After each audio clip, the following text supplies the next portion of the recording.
নমস্কার, শুভ সন্ধ্যা। উপস্থিত সকলকে আমার সাদর প্রণাম। আর আজ তৃপ্তি মিত্রের ১০০তম জন্মদিবসে আমি ওনাকে শ্রদ্ধাঞ্জলি জ্ঞাপন করে দুটো কবিতা, ছোট ছোট কবিতা বলবো। প্রথম কবিতা নারী, শরদিন্দু কর্মকার। মানুষ কেন বলে মোদের নারীর নিজস্ব নাই কিছু? আমি তো দেখি জগৎ চলে নারীর পিছু পিছু। বাপের ঘরের লক্ষ্মী আমি, স্বামীর ঘরের অন্নপূর্ণা, ছেলের ঘরের জননী আমি, আমি ছাড়া সংসার অসম্পূর্ণা। আমার থেকে আপন করতে আর কি কেউ পারে? বাপের ঘরকে ছেড়ে এসেও পরকে বাঁধি ঘরে। গোত্র থেকে গোত্রান্তর যদিও আমি হই, তবুও যেন জননী রূপে সকল দুঃখ সই। ভারত মাতা সেও নারী, নারী জগৎধাত্রী।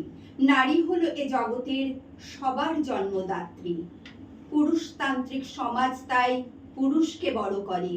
জেনে রেখো সেই পুরুষকেই নারী গর্ভে ধারণ করে। মহাকাল আমার পদতলে শায়িত চিরকাল। আমি ছাড়া এ জগৎ সংসার সবই হবে অচল। আমার দ্বিতীয় নিবেদনে কনক মুখোপাধ্যায়ের বাতিটা তুলে ধরো। হেরিকেনের বলতেটা একটু উস্কে দাও। বাতিটা তুলে ধরো দিদিমণি। লেখাগুলো ভালো করে ঠাউর করে নেই। ছোট কালে ঠাউরমা বলতো, মেয়ে মানুষ বই পড়লি নিঘাত বিধবে হবে, অলক্ষণে মেয়ের বরাতে সংসারে আগুন জ্বলবে। আমাদের যেতি নেই পাঠশালার ধার কাজ দিয়ে।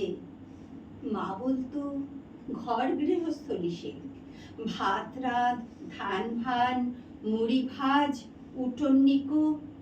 তাই তো করতাম। নেকাপড়া শিখিনি গো দিদিমণি। তবু দেখো কপাল আমার পোড়া। ৭ বছরে বিয়ে হলো, ১০ বছরে কপাল পড়ল। বাপের ঘরেই পড়ে রইলেন সারা জনম। মাটা আগেই মরে বাঁচল। বাপ মরল পরের জমিতে খাটতে খাটতে।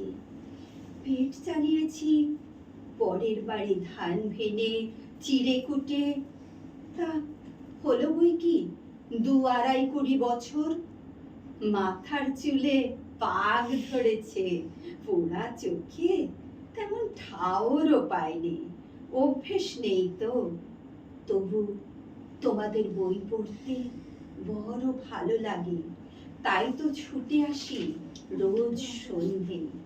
তোমাদের কাছে এলেও মনে হয় যেন আমরাও মানুষ। হ্যাঁ, মানুষ বই কি। এতদিন অন্ধকারে ছিলাম, এখন বুঝতে পারি। হেরিকেনের বলতেটা একটু উস্কে দাও। বাতিটা তুলে ধরো দিদিমণি। লেখাগুলো ভালো করে ঠাউর করে নেই।